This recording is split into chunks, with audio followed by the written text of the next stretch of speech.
Hello my friends, and I hope you're having a fantastic day. Today's puppy video is of everybody moving around a little more than they have previously. You can see they're starting to try to play. They're moving around more, scooting some, but they're definitely getting more up on their feet. Poor Grace normally jumps out of their little container there to avoid having to deal with the fact that they constantly want to nurse when they're out. It's not so easy. Except, she can still outrun them. There's plenty of places for her to get up on top of if she truly needs to get away from them. A few more weeks and they will definitely be running after her. Little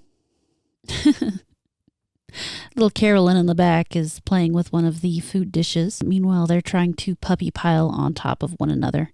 It is possibly one of the cuter things you can watch as they toddle around and start getting their feet underneath them. This is actually one of the longer videos I've captured to this point. You'll see their very large brother pop in here. Little Violet's gotten herself stuck on the floor, though it's not a slick enough floor to really cause her a lot of issue, but we'll probably add some music over this and let you guys watch the rest of the video play out.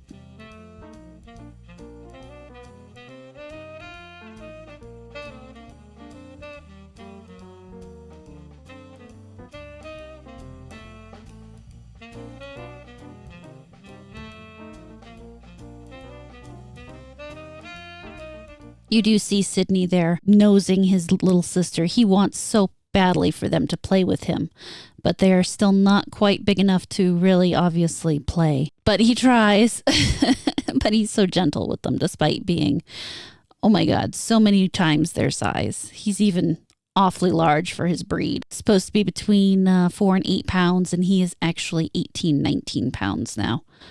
So the fact that he's so careful with them and so cute, oh my God, that's adorable when he licks them like that. Is amazing. He does very well with them. It'll be very fun when they actually start playing together as opposed to just this part where they nose to nose and kind of play around a little.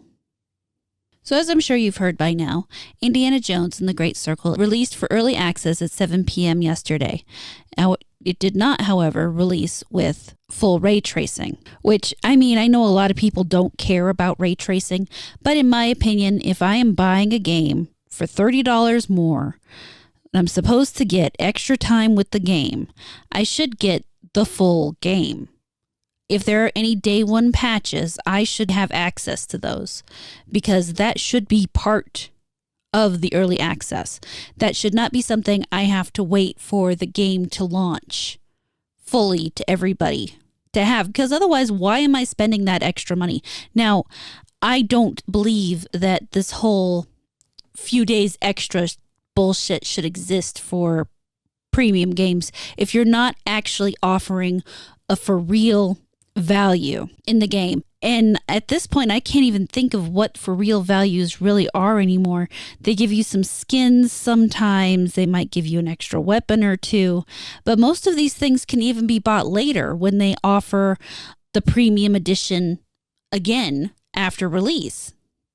At that point, I'm not paying for anything early. I'm just paying more to get what I would have gotten if I waited. And I don't think that paying for 4 days of extra play on a game is worth $30, $40, $30 in this case. It is ridiculous to expect people to pay that just to play a game a few days early. As it says here in this Verge article, following the release of the update, shadows, reflections, and global illumination will all be accurately rendered in Indiana Jones and the Great Circle using full ray tracing, evaluating image quality.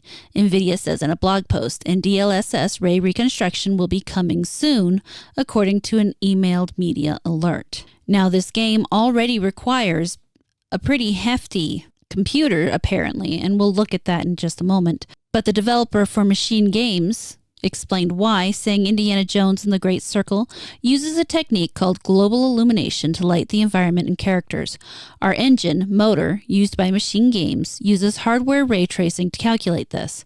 While this isn't what players may typically think of as ray tracing, the compatible hardware is required to do this in a performant, high-fidelity way. Here you see Indiana Jones and the Great Circle, $69.99, $99.99 for the advanced access, which is currently going on as it says. And here are the system requirements. For the minimum, you need a 64-bit processor and operating system. Minimum OS is Windows 10. Processor is an Intel Core i9 with 3.0 gigahertz or better, or an AMD Ryzen 5 3600 at 3.6 gigahertz or better.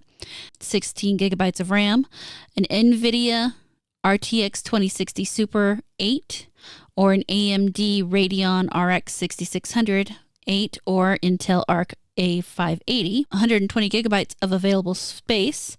Apparently, a SSD is required. GPU hardware ray tracing is required. And this is for the graphic preset low. Resolutions 1080p native with a target of 60. Now the recommended, however, is a 3080 Ti, which I guess isn't that huge a requirement. However, the ray tracing requirement is probably the biggest thing involved here. We'll say so far it looks like the reviews are very positive. Take that for whatever you think.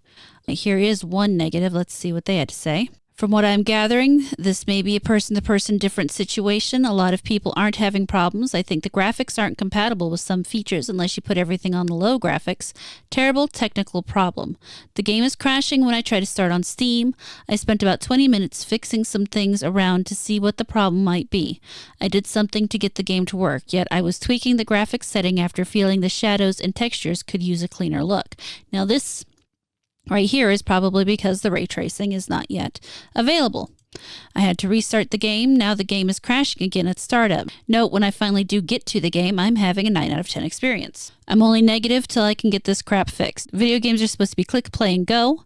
This can happen, but that shouldn't be early access in older games.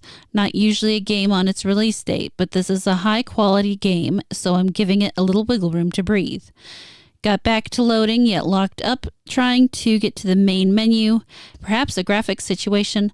Something about VRAM is exceeded, so this game is pretty much on low texture settings and low shadows. I can't get them up. Not happy about the spec issue at the moment. I am on a new MSI Katana laptop with latest graphics, CPU, and RAM. Think this could be fixed in the upcoming patches overall. Alright, able to play, yet when I left, game crashes trying to load back in. I think restarting Steam and making sure the game is in safe mode is helping me get back in. Pros, no crashes during gameplay once I'm in. So far about 40 minutes in. The game is pretty damn good with storyline. Some graphical bits could have been better, but the developers have hit the movies to life with this continuation of Dr. Jones. Very pleased thus far with the game. I feel Harrison Ford is here even though it's another voice actor. Outstanding work up to this point. Also, the game has done some exciting new features that I've never seen in a game before. Extremely pleased. I do not want to spoil it here. Bravo.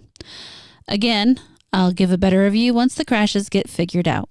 Wasn't a good start, nor a thrill to deal with continuously. To be continued. Here's someone who is upset with the fact that it's missing ray tracing. Someone who says it's incompatible with the Steam Deck. Apparently, Indy's beard and eyelashes are appearing on a blue background and they would like that fixed. The graphics in this game range from photorealistic to PS3 quality. How does this require a 4080? I can play Hitman 3, which looks beautiful, at 4K graphics, but this chugs along while looking like a PS4 launch title. I love Indy and the voices are great, but where all the processing power is being siphoned is a mystery. Performance is fine if you use DLSS frame gen, but there's so many visual bugs with HDR, insane pop-in a few feet away, low PS2, PS3 level graphics. I'm wondering if a lot of this has to do, again, with the lack of the ray tracing. I'm lucky enough to have an RTX 4090, but I'd hate to play this with something lower, which is funny because recommended said, 3060 of all the required stats. However, it gets stuck at 99% shaders while trying to load the game. If anyone has any advice, I am open to trying it, but more severely disappointed is Indiana Jones is one of my favorite franchises. I have a 6600 XT, which has ray tracing if anyone asks. Here's an interesting review where this fellow says years 2017 and 2019, Machine Games bastardizes Wolfenstein by releasing the new Colossus and Youngblood. That means nothing to me. Summer of 2023, Disney Lucasfilm bastardizes Indiana Jones, ends him as a character once and for all. The Chad becomes a sad old man who's humiliated by an ugly girl boss. I did not see the latest Indiana Jones movie. I've heard it's terrible. I don't care. There's only three Indiana Jones movies, if you ask me. And then a fourth fan fiction. January of 2024, Xbox Directs, the senior narrative designer at Machine Games says this: "We have the opportunity to tell a new Indiana Jones story for the modern gaming audience," which is something people were very concerned about at the time it came out. Autumn of 2024, facts 1 to 3 are ignored. Machine Games advertises its product as a game for the boys, an exciting adventure for the Indiana fans. December 5th, 2024, release day. Pre-release day, technically. There you have it, boys. It should have been a PlayStation exclusive because it's a movie game with boring dialogues, boring fighting, dumb, deaf, and blind enemies, and puzzles for toddlers. There are weak males and strong females, but where's DEI? Female Nazis? Non-white Nazis? Only punching white men in their faces is allowed?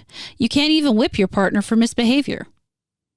When has that ever been an Indiana Jones thing? Anyway, zero immersiveness. Okay on that one. I mean, I can see a lot. I imagine some of these points could be considered correct, but that one's a little weird. I'm not even going to lie. Where's Indy's edgy jokes? You're going to have to excuse me, but I don't recall Indiana Jones being known for edgy jokes. I mean, he had a couple comedy moments, but I wouldn't ever have considered him particularly edgy. Interesting. Moreover, this game somehow looks worse, very ultra 4K, than Wolfenstein TNC that was made by the same devs 7 years ago, but at the same time it has a higher sister requirement. I guess the devs were busy yapping about gay stuff instead of working. Also, devs, if you want to add a woman to your video game targeted a male audience, pretty much all action shooter adventure games, then you either make her attractive and fun and let her tag along the protagonist, because let's be honest, one couldn't care less about feminist devs and their simps made up problems, especially when it comes to entertainment products. Or if your blue-haired boss doesn't allow you to sexualize and objectify women, then you don't add them at all, and let the game be solely about boys doing boy stuff, whether it's treasure hunting or killing evil lizard aliens from outer space. And then comments are disabled for this review. I'm going to be honest, if you're going to leave this kind of review, you're a pussy if you turn off the comments. You absolutely should be leaving the comments on and, you know, having the fight. Otherwise, what's the fucking point? But whatever. I know As a Heel versus Babyface is probably playing through it, so if you want to check some of that out, I would definitely give him a look up and see if any of this holds up. I don't know. I genuinely don't. I'm just amused that it's a review. And so far, it's really the only review like that. There are, of course, you know, a lot of great reviews, and I would take those with a huge grain of salt, let's face it. This guy says, first impression quite bad. I'm within 2 hours return window, so it's possible things improve, but I'm not inspired. Gameplay is dull. Feels like baby's first stealth game. Level design is confusing and not in a good way. First-person gameplay is a mismatch for the desired vibe. It feels like a reskin of another game. Storytelling was off also and didn't grab me. I might try it on Game Pass at a lower risk price to see if it improves. Interesting. Are all of these with the turn off? Let's see here. I wonder if maybe they didn't disable the review comments, because I noticed all of these seem to be turned off. So maybe I spoke too harshly about the other fella. No. Here's one with it on. Interesting. Apparently some people just don't like to have a conversation about their review. I will say it's a little disappointing for me to see Indiana Jones and it doesn't look like Harrison Ford. This is from the IGN review. They have a bunch of pictures here. Figured I might as well take a quick look at them. And I mean, as far as pictures go, they look okay. This kind of reminds me of playing Sunken City, which, I mean, whatever. Of course, these are all stills, so it's basically impossible to really tell anything from them other than, oh God, there's spiders in the game. Of course there's spiders in the game. Remember that moment from a movie and some other things. I don't know, it does feel, just looking at it from here, and it could be entirely off because, like I said, not playing, haven't looked at it. It does feel kind of Sunken City-ish, but it could be good. I don't know. However, I really just wanted to see what they gave it. I want to see their short thing, because yeah. All right. So he gave it a 9. An irresistible and immersive global treasure hunt, and far and away the best indie story this century. It doesn't say much. Indiana Jones and the Great Circle doesn't belong in a museum. It belongs on your hard drive where you can play the heck out of it. That's funny. Silly, but funny. Accurate? I don't know. Again, we don't know. Metacritic has it sitting right now at an 87 for PC, 86 on Xbox, to be determined on PlayStation. Realistically, I don't know. be interested when more information comes out. But no matter what information comes out, this bullshit, this paying 30 extra bucks to play a game early without full support, without the day one patch, with the bugs and everything that come before. I don't get it, guys. I don't understand why anybody does it. If you have an explanation for it, why you would do it for, not necessarily this game, but for any game, knowing going in that you are not going to get the best quality of the game, that you can face issues such as you're missing things like ray tracing, such as you could have your save files totally demolished by an update that they have to put out, like what happened with Star Wars Outlaws. I'd be really curious to hear about that. Personally, not anymore. I think I'll wait until after and until a good deal after on most games. There's one game right now I'm thinking that if they put out a pre-order, I'll buy it, and that is Expedition 33. But that's a AA studio with an entirely new game and everything. So at that point, I'm a little more likely to support early as opposed to wait. Anything AAA can wait until after I've decided if it's worth my time or not. But let me hear from you down in the comments. Let me see your thoughts. Thank you so much for watching this video. I really hope you enjoyed it. Please like, comment, subscribe, and turn on the notifications. If you really liked it, you can feel free to share it around, and I will catch you later.